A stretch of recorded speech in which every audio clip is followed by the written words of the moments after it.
Hi hello నమస్తే welcome back to our channel. ఈరోజు మన curry chicken curry. So chicken curry అయితే మనం ప్రిపేర్ చేయడానికి చికెన్ అయితే కడిగి పెట్టుకొని దాంట్లో ఉప్పు కారం పసుపు అల్లం వెల్లుల్లి పేస్ట్ అండ్ మసాలా అయితే వేసేసుకొని ఈ విధంగా ఆయిల్ వేసేసుకొని కలిపేసి అయితే పక్కన పెట్టుకుందాం.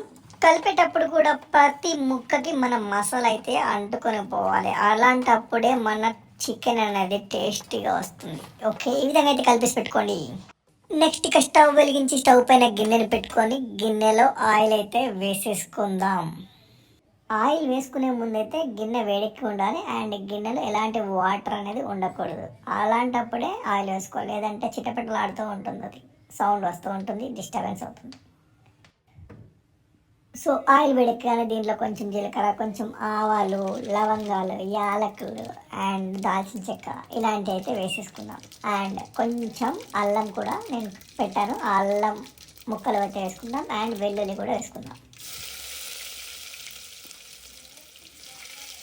ముందుగా అయితే మనం కట్ చేసి పెట్టుకున్న ఆనియన్ ఉన్నాయి కదా, ఆనియన్ ముక్కలు కూడా వేసేసుకుందాం. ఆనియన్ అనేది కంపల్సరీ, చికెన్లోకి ఆనియన్ ఎంత ఎక్కువ ఉంటే గ్రేవీ అంత ఎక్కువ వస్తుంది. ఆనియన్ అనేది మనకి రెడ్ కలర్గా, లైట్ రెడ్ కలర్గా రావాలి. అప్పుడే మనం దీంట్లో కొంచెం పసుపు అయితే వేసుకుందాం. తర్వాత ఈ విధంగా కలుపుకోవాలి. కలుపుకున్న తర్వాత చికెన్ ఏదైతే మనం రెడీ చేసి పెట్టుకున్నామో ఆ చికెన్ ముక్కలను దీంట్లో అయితే వేసేసుకోవాలి. వేసేసుకొని పూర్తిగా కలిసేట్టుగా కలిపేసుకోవాలి.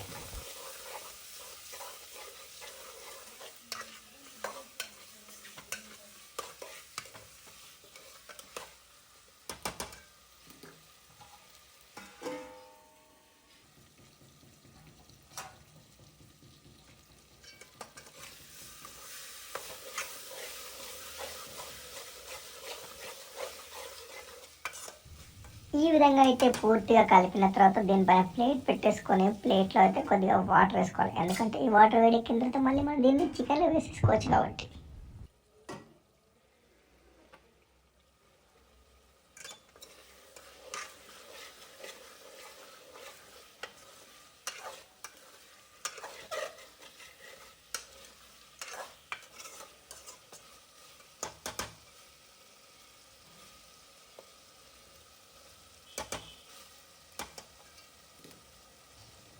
ఇందాక ప్లేట్లో ఉన్న వాటర్ ఏదైతే ఉందో అది, ఆ వాటర్ మనం ఇప్పుడు దీంట్లో వేసేసుకుందాం.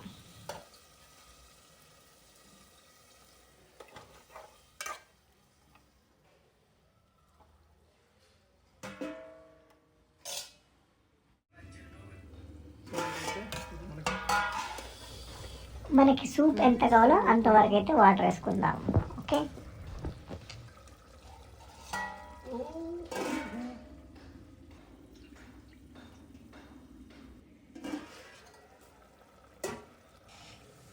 చికెన్ అనేది మంచిగా ఉడికితేనే బాగుంటుంది. సో మంచిగా ఉడికేంత వరకు ఉంచుకోవాలి. అప్పుడప్పుడు కలుపుతూ ఈ విధంగా తిప్పుతూ చేసుకోవాలి.